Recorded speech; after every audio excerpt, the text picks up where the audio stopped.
All right, man. It's expected that the Detroit Lions will not re-sign free agent guard Graham Glasgow. He brings a lot of versatility to the table. He played left guard last season, played center before, played right guard. And let's talk about it. We back, Motor City Sports Talk in the building. Make sure you hit that subscribe button, bell icon button, share the video. And I think it could be a mistake. How do they replace Graham Glasgow?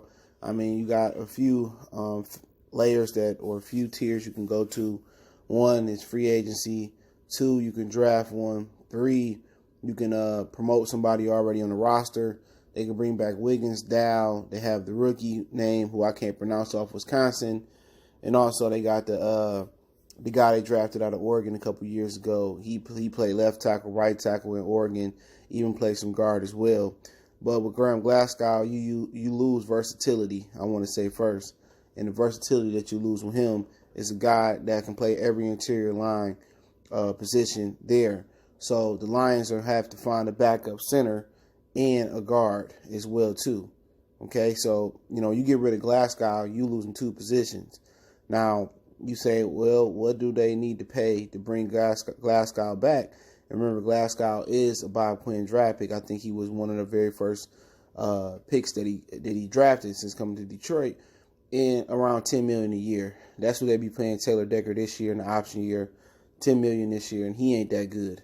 All right, Graham Glasgow was by far a better player than Taylor Decker, but like I said, they'll have to find a replacement for Taylor Decker this year and get him ready and prep him to play left tackle next year, because going forward is like keeping Taylor Decker at left tackle was like keeping Jeff Backus there all them years and not getting no productivity out of him.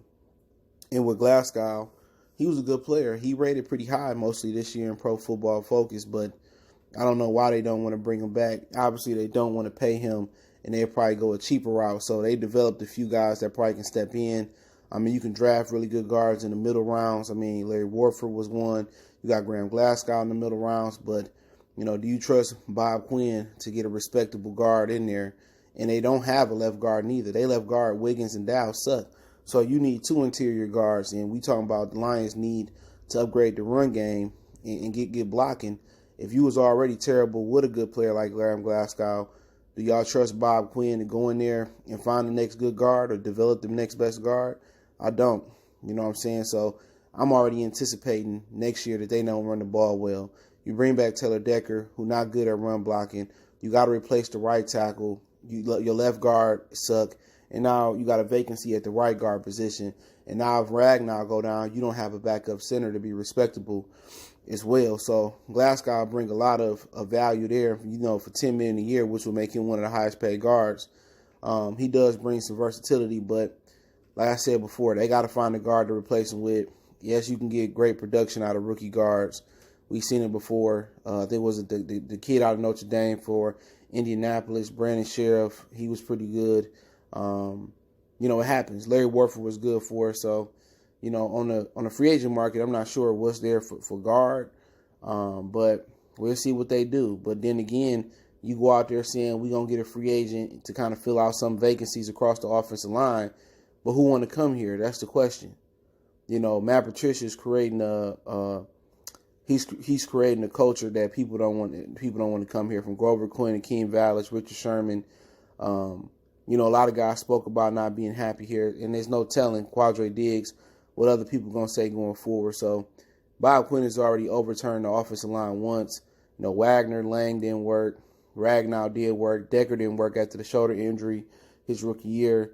So he's going to rebuild the line again, and I really don't hold him to a high enough standard to believe he can get the job done. So I do believe you're probably going to be looking at a situation where you got a quarterback with a broken back for 2 years in a row going behind one of the league's worst offensive linemen. And it will be a stumbling point.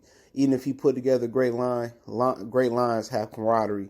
So they have to learn to gel together. So you're probably going to have 3 new starters across that offensive line. But personally, I probably would bring back Graham Glasgow if I didn't have a plan behind him. And I don't think Bob Quinn got a plan. He don't develop players well as either, or this coaching staff don't. But hey, let me know what you guys think. Motor City Sports Talk. Don't forget me on all social media, Facebook, Instagram, Twitter. Reach out to the email. All those links in the description. Let me know how y'all feel. One time for the one time. We gone.